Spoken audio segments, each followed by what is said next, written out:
ನಿಪಾನಿಯ ಆಶ್ರಯ ಮನೆ ಹಂಚಿಕೆ ಪ್ರಕ್ರಿಯೆಯಲ್ಲಿ ನಡೆದಂತಹ ಗಲಾಟೆಗೆ ಶಾಸಕಿ ಶಶಿಕಲಾ ಜೊಲ್ಲೆ ಅವರ ಅಹಂಭಾವ ಮತ್ತು ಸ್ವಪ್ರತಿಷ್ಠೆಯೇ ನೇರ ಕಾರಣ ಎಂದು ಬೆಳಗಾವಿಯ ನಗರಾಭಿವೃದ್ಧಿ ಪ್ರಾಧಿಕಾರ ಅಧ್ಯಕ್ಷ ಲಕ್ಷ್ಮಣ್ ರಾವ್ ಚಿಂಗಳೆ ನೇರ ಆರೋಪ ಮಾಡಿದ್ದಾರೆ.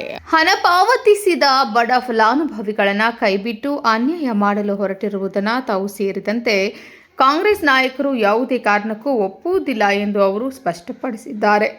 ನಿಪಾನಿಯ ದಾಯಿಂಗಡಿ ಮಳಾದಲ್ಲಿ ನಡೆದಂತಹ G+2 ಆಶ್ರಯ ಮನೆಗಳ ಲಾಟರಿ ಹಂಚಿಕೆ ಸಭೆಯಲ್ಲಿ ಶಾಸಕಿ ಶಶಿಕಲಾ ಜೊಲ್ಲೆ ಅವರ ನಡಗಿ ಬುಡ ಅಧ್ಯಕ್ಷ ಲಕ್ಷ್ಮಣ್ ರಾವ್ ಚಿಂಗಳೆ ತೀವ್ರ ಆಕ್ರೋಶ ಹೊರಹಾಕಿದ್ದಾರೆ. ನಿನ್ನೆ ನಡೆದ ಹೈ ಡ್ರಾಮಾಕ್ಕೆ ಪೂರ್ಣ ಪ್ರಮಾಣದಲ್ಲಿ ನಿಷ್ಕ್ರಿಯರಾದಂತಹ ಶಾಸಕರೇ ಕಾರಣ ಎಂದ ಲಾಟರಿ ಎತ್ತುತ್ತೇವೆ ಎಂದು ಶಾಸಕರು ಹಠ ಹಿಡಿದಿದ್ದಕ್ಕೆ ಸ್ವಪ್ರತಿಷ್ಠೆಯ ಅಜೆಂಡಾ ಅಡಗಿದೆ. ಅಧಿಕಾರಿಗಳ ಸಮ್ಮುಖದಲ್ಲಿ ಕಣ್ಣೀರು ಸುರಿಸಿ ತಮ್ಮ ಅಸಮರ್ಥತೆಯನ್ನು ಪ್ರದರ್ಶಿಸಿರುವ ಶಾಸಕಿ ಜೊಲ್ಲೆಯ ವಿರುದ್ಧ ಕಿಡಿಕಾರಿದರು. ಸುದ್ದಿಗಾರರೊಂದಿಗೆ ಮಾತನಾಡಿದ ಲಕ್ಷ್ಮಣ್ ರಾವ್ ಚಿಂಗಳೆ 2018ರಲ್ಲಿ ಮಾಜಿ ಶಾಸಕ ಕಾಕಾ ಸಾಹೇಬ್ ಪಾಟೀಲ್ ಅವರ ಅವಧಿಯಲ್ಲಿ ಅರ್ಹ ಫಲಾನುಭವಿಗಳ ಪಟ್ಟಿಯನ್ನು ತಯಾರಿಸಲಾಗಿತ್ತು. ಆದರೆ ಈಗಿನ ಶಾಸಕರು ತಮಗೆ ಬೇಕಾದ ರೀತಿಯಲ್ಲಿ 600 ಜನರ ಸದೋಷ ಪಟ್ಟಿಯನ್ನು ಸಿದ್ಧಪಡಿಸಿಕೊಂಡು ಬಂದಿದ್ದಾರೆ. ಆಶ್ರಯ ಮನೆಗಾಗಿ ಈಗಾಗಲೇ 4 ಕಂತುಗಳ ಹಣ ತುಂಬಿರುವ ಸುಮಾರು 50ರಿಂದ 60 ಬಡ ಜನರ ಹೆಸರುಗಳನ್ನೇ ಈ ಪಟ್ಟಿಯಿಂದ ಕೈಬಿಡಲಾಗಿದೆ. ಪಿಎಂ ಆವಾಸ ಯೋಜನೆಯಡಿ ಕೇಂದ್ರ ಹಾಗೂ ರಾಜ್ಯ ಸರ್ಕಾರಗಳ ಅನುದಾನ ಲಭ್ಯವಿದ್ದರೂ ನಿಯಮ ಬಾಹಿರವಾಗಿ ನಡೆದುಕೊಳ್ಳಲಾಗುತ್ತಿದೆ. ಆಶ್ರಯ ಸಮಿತಿಯ ಸುಪ್ರೀಂ ನಾನೇ ಎಂದು ಬೀಗುತ್ತಿರುವ ಶಾಸಕರು ತಕ್ಷಣವೇ ಈ ದೋಷಪೂರಿತ ಪಟ್ಟಿಯನ್ನು ಸರಿಪಡಿಸಬೇಕು. ಅಲ್ಲಿಯವರೆಗೆ ಮನೆ ವಂಚಿತ ಬಡವರ ಪರವಾಗಿ ನಮ್ಮ ಹೋರಾಟ ನಿಲ್ಲುವುದಿಲ್ಲ ಎಂದು ಚಿಂಗಳೆ ಎಚ್ಚರಿಕೆ ನೀಡಿದ್ದಾರೆ. ನಿನ್ನೆ ನಡೆದಂಥ ಘಟನೆ ಇದು ನಿಪ್ಪಾಣಿ ಮತಕ್ಷೇತ್ರಕ್ಕೆ ಒಂದು ಕಪ್ಪು ಚುಕ್ಕೆ ಇದ್ದಂತೆ. ಶಾಸಕರ ಅಹಂಭಾವ, ಶಾಸಕರ ಪ್ರತಿಷ್ಠೆ ಅವರೆಲ್ಲ ಪಣಕ್ಕಿಟ್ಟು ನಾವು ಮಾಡಿದ್ದೇ ಆಗಬೇಕನ್ನೋ ಹಠ ಹಿಡಿದಿದ್ದರಿಂದ ನಿನ್ನೆ ಡ್ರಾವನ್ನು AC ಸಾಹೇಬ್ರಿಗೆ ಮುಂದೆ ಹಾಕಬೇಕಾಯ್ತು. ನಮ್ಮ ಬೇಡಿಕೆ ಏನಿತ್ತು, ಕಾಂಗ್ರೆಸ್ ಕಾರ್ಯಕರ್ತರ ಬೇಡಿಕೆ, ಯಾರಿಗೆ ಮನೆಗಳಿಲ್ಲ ಅವರಿಗೆ ಮನೆ ಸಿಗಬೇಕು. ಯಾರು ದುಡ್ಡು ತುಂಬಿದ್ದಾರೆ, 4 ಕಂತುಗಳನ್ನು ಯಾರು ತುಂಬಿದ್ದಾರೆ ಅವರಿಗೆ ಮನೆ ಸಿಗಬೇಕು. ಮತ್ತು ಯಾರು ದುಡ್ಡು ತುಂಬಿದ್ದಾರೆ ಅವರ ಹೆಸರುಗಳು ಈ ಡ್ರಾದಲ್ಲಿ ಇರಬೇಕು. ಈ ಎರಡೇ ಬೇಡಿಕೆ ಇದ್ದೀವಿ. ಅದು ಕಂಪ್ಲೀಟ್ ಮಾಡಿದ್ರೆ ನಮ್ದು ಯಾವುದೂ ಅಭ್ಯಂತರ ಇರಲಿಲ್ಲ ಡ್ರಾಕ್ಕೆ. ಅವರು 600 ಜನರ ಅಷ್ಟೇ ಡ್ರಾ ತೆಗಿತೀವಿ ಅಂತ ಹಠ ಹಿಡಿದ್ರು. ನಾವು ಅದಕ್ಕೆ ಆಸ್ಪದ ಕೊಡಲಿಲ್ಲ. ನೋಡಿ, 2018ರಲ್ಲಿ ಈ ಫಲಾನುಭವಿಗಳ ಯಾದಿಯಾಗಿದೆ. ಅದರಲ್ಲಿ 1812 ನಮ್ಮ ಆಗಿನ ಮಾಜಿ ಶಾಸಕರಾದಂಥ ಕಾಕಾ ಸಾಹೇಬ್ ಪಾಟೀಲ್ ಅವರ ನೇತೃತ್ವದಲ್ಲಿ ಆದಂಥ ಯಾದಿ. ಸಿದ್ದರಾಮಯ್ಯನವರ ಸರ್ಕಾರ ಇದ್ದಾಗ 2018ರಲ್ಲಿ ಇದಕ್ಕೆ ಅನುಮೋದನೆ ದೊರಕಿದ್ದು. ನಡುವೆ BJP ಸರ್ಕಾರ ಬಂತು, ಏನೂ ಮಾಡಲಿಲ್ಲ. ಮತ್ತೆ ಕಾಂಗ್ರೆಸ್ ಸರ್ಕಾರ ಬಂದಾಗ ಈ ಮನೆಗಳ ನಿರ್ಮಾಣ ಆಗಿದೆ. ಆ ನಿಟ್ಟಿನಲ್ಲಿ ನಾವು ನಿನ್ನೆ ಆದಂಥ ಗಲಾಟೆ ಸ್ವಪ್ರತಿಷ್ಠೆಗಾಗಿ ಸುಮ್ಮನೆ ಪ್ರತಿಷ್ಠೆ ಮಾಡಿಕೊಂಡು ಹೆಣ್ಮಕ್ಳ ಮುಂದೆ ಕಣ್ಣೀರು ಹಾಕಿ ತನ್ನ ಅಸಮರ್ಥತೆಯನ್ನು ಪ್ರದರ್ಶಿಸಿದ್ದಾರೆ. ನಮ್ಮ ಬೇಡಿಕೆ ಸುಮಾರು ನಮ್ಮ ಬೇಡಿಕೆ ನೋಡಿ, ಯಾರು ಹಣ ಕಟ್ಟಿದ್ದಾರೆ ಅವರಿಗೆ ನ್ಯಾಯಯುತವಾಗಿ ಡ್ರಾದಲ್ಲಿ ಸಹಭಾಗಿ ಆಗಬೇಕು. ಅದು ಕೂಡ ರೆಡಿ ಇಲ್ಲ. ಅವರು ಒಂದು 600 ಮಂದಿ ಲಿಸ್ಟ್ ಮಾಡಿದ್ದಾರೆ. ಅವ್ರಿಗೆ ಬೇಕಾದವ್ರಿಗೆ 600 ಜನರ ಲಿಸ್ಟ್ ಮಾಡಿದ್ದಾರೆ. ಅವ್ರದ್ದೇ ಡ್ರಾ ಮಾಡಬೇಕಂತ ಹಠ ಹಿಡಿದಿದ್ದಾರೆ. ದುಡ್ಡು 4 ಕಂತುಗಳನ್ನು ತುಂಬಿದಂಥವ್ರ ದುಡ್ಡು 948 ಜನ ದುಡ್ಡು ಕಟ್ಟಿದ್ದಾರೆ.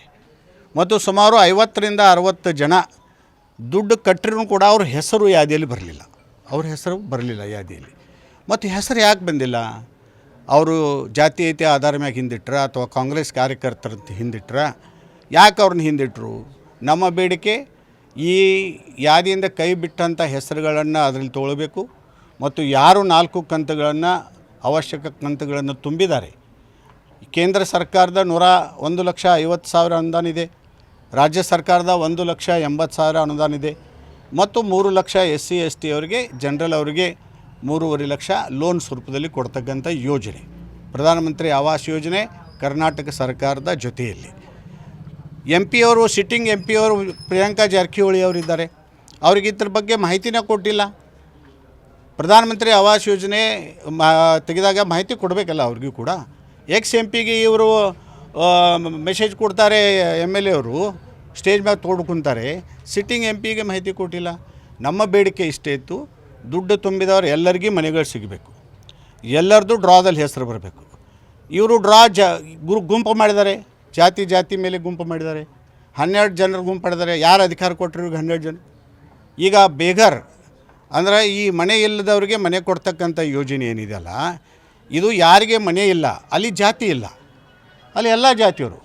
ಬಸವಣ್ಣನವ್ರನ್ನ ನಾವು ಸಾಂಸ್ಕೃತಿಕ ನಾಯಕ ಅಂತ ಕರ್ನಾಟಕ ಒಪ್ಪಿಕೊಂಡಿದೆ, ಅವ್ರ ವಿಚಾರಧಾರೆಗಳನ್ನ ಒಪ್ಪಿಕೊಂಡಿದೆ. ಅಂಬೇಡ್ಕರ್ ಅವರು ನಮಗೆ ಹಕ್ಕನ್ನು ಕೊಟ್ಟಿದ್ದಾರೆ. ಆ ವಸಾಹದಲ್ಲಿರ್ತಕ್ಕಂಥವ್ರು ಎಲ್ಲರೂ ಮನುಷ್ಯರೇ, ಅವ್ರದ್ದು ಜಾತಿ ಯಾವುದರ ಇದ್ದರೂ ಕೂಡ ಎಲ್ಲರೂ ಅವರು ಮನುಷ್ಯರೇ, ಅವರು ಒಂದಾಗಿ ಬಾಳಬೇಕು ಅನ್ನೋ ಆಸೆ ಬಸವಣ್ಣದು. ಆ ಆಶೆಯ ಮೇಲೆ ಇವರು ಒಂದೊಂದು ಗ್ರೂಪ್ನಲ್ಲಿ ಈಗಾಗಲೇ ಗ್ರೂಪ್ ಮಾಡಿ ಜಾತಿಯವರು ಒಂದು ಮಾಡಿ, ಬೇರೆದವರಿಗೆ ಅವಕಾಶ ಇಲ್ಲ ಒಂದು ಮಾಡಿ, ಹೀಗೆ 12 ಗುಂಪುಗಳನ್ನ ಮಾಡಿ ಡ್ರಾ ಮಾಡ್ತಾರೆ. ಹೆಂಗೆ ಮಾಡೋಕ್ಕೆ ಸಾಧ್ಯ ಇದೆ?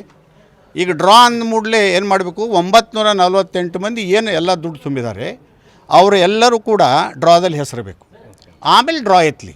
ಈಗ ಎಷ್ಟು ಒಂದು 600 ಮನೆ ತಯಾರದವ, ಡ್ರಾ 600 ಮಂದಿ ಐತಿ, 600 ಮಂದಿ ಕೊಡಿ. ಮತ್ತು 200 ಮನೆ ತಯಾರಾಗ್ತವ, ಮತ್ತು 200 ಮಂದಿ ಕೊಡಿ, ನಮ್ಮದೇನು ಅಭ್ಯಂತರ ಇಲ್ಲ. ಅದಕ್ಕೆ ಅವರು ಕೇವಲ 948 ಮಂದಿಗೆ ನಾವು ಹಾಕಂತ ಹಠ ಹಿಡ್ದಕ್ಕೆ ಅವರು ಇಲ್ಲ, ನಮ್ಮ ಕಡೆ ಆಗೋದಿಲ್ಲ, ನಾನು ಆಶ್ರಯ ಸಮಿತಿ ಅಧ್ಯಕ್ಷ ಅದೀನಿ ಮತ್ತು ನಾನೇ ಇದಕ್ಕೆ ಸುಪ್ರೀಂ ಇರೋದರಿಂದ 600 ಮಂದಿಗೆ ಅಷ್ಟೇ ನಾನು ಅವಕಾಶ ಕೊಡ್ತೀನಿ ಅಂತ ಹೇಳಿದ್ರು. ನೀವು 600 ಮಂದಿಗೆ ಮನೆ ಕೊಡ್ರಿ, ಅದರ ಡ್ರಾದಲ್ಲಿ ಎಲ್ಲರನ್ನೂ ಇನ್ವಾಲ್ವ್ ಮಾಡಿರಲ್ಲ. ಡ್ರಾ ಸಿಸ್ಟಮ್ ಎದಕ್ಕೆ ಮಾಡಿದೆ ಸರ್ಕಾರ? ಡ್ರಾ ಸಿಸ್ಟಮ್ ಎದಕ್ಕೆ ಮಾಡಿದೆ? ಎಲ್ಲರಿಗೂ ನ್ಯಾಯ ಸಿಗಲಿ. ಮೊದಲನೇದವ್ರು ದುಡ್ಡು ತುಂಬಿದವ ಅಷ್ಟೇ ಅದಕ್ಕೆ ಬೆಲೆ, ಲಾಸ್ಟದಲ್ಲಿ ದುಡ್ಡು ತುಂಬಿದವನು ಅಷ್ಟೇ ಅದಕ್ಕೆ ಬೆಲೆ.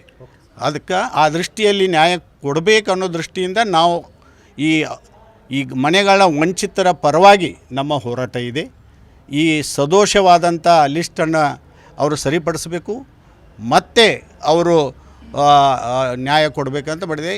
ನಿನ್ನೆ ಆದಂಥ ಘಟನೆಗೆ ಪೂರ್ಣತಃ ನಿಷ್ಕ್ರಿಯವಾದಂಥ ಶಾಸಕರಾದಂಥ ಶಶಿಕಲಾ ಜೊಲ್ಲೆಯವರೇ ಕಾರಣೀಭೂತ, ನಾವು ಯಾರೂ ಅಲ್ಲ. Rajashekhar Hiremath, KMM news, Belagavi.